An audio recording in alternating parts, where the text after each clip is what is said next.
Well, I mean, as you mentioned already, I mean, the cholera pandemic in the 19th century really kind of sparked the introduction of modern urban sanitation systems, underground wastewater systems, for example.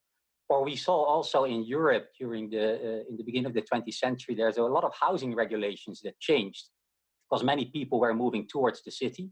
And new regulations about air and light in houses really changed the built environment. And so I want to now look at current urban planning when it comes to things like access to essential services. How is the current layout helping or perhaps exacerbating what we're seeing with the pandemic? Well, it's exacerbating the pandemic. I mean, many people have lack of basic urban services. They don't have access to affordable housing, no access to water, no access to public space. So that leads to, it's very complicated to follow kind of social distancing in these type of situations. And I also want to look at some of these integrated blue and green spaces in cities. How is that helping to promote healthier living now that we really only have a few limited options at the moment? Well, it's quite interesting that we did some data analytics, and you see during this pandemic that people are, if they are allowed to go outside, of course they go to parks. And we have for way too long time, we have been thinking about cities too much, building gray infrastructure, car infrastructure, building houses. This is all important, but there should be a really different balance between the gray and the green and the blue infrastructure. And the green infrastructure can offer you parks, and it can offer you a lot of kind of options to go out, you know, bike, walk. But also water management is crucial. I mean, if we think about climate change, more severe rains, how do you manage floods if you don't have the water, the blue and the green infrastructure to adapt to this changing climate? So that is very important. And I see really a lot of cities changing the paradigm, thinking about cities, much more nature-based, solution-oriented approaches to city planning. And it's interesting because we did already see things going in that direction because of climate concerns. But now when you have something like a pandemic springing up, what does this mean in terms of affordable options, in terms of housing and accessible public space? Well, housing, this is a very interesting topic that you touch upon. Over 1 billion people in this world don't have access to affordable, secure housing. That is a huge challenge. Social distancing is important. So housing is exceptionally important to kind of to have on offer in the cities and to make accessible for many people in cities.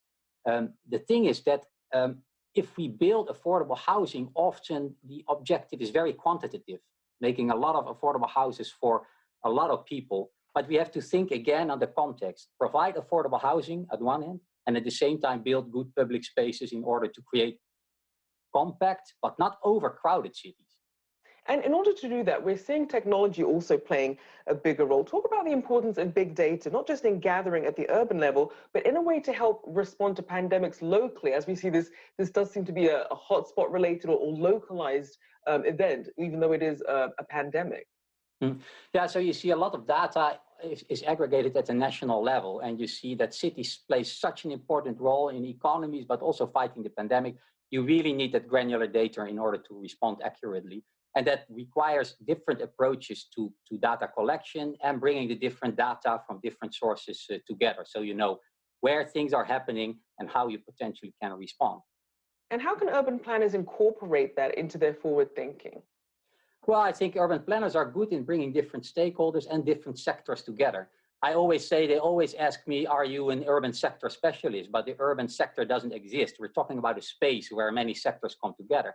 So urban planners are good in integrating, bringing this together, and therefore also finding the pivot points, there where it goes wrong, and there where you can find a solution to build more resilient systems and more resilient cities.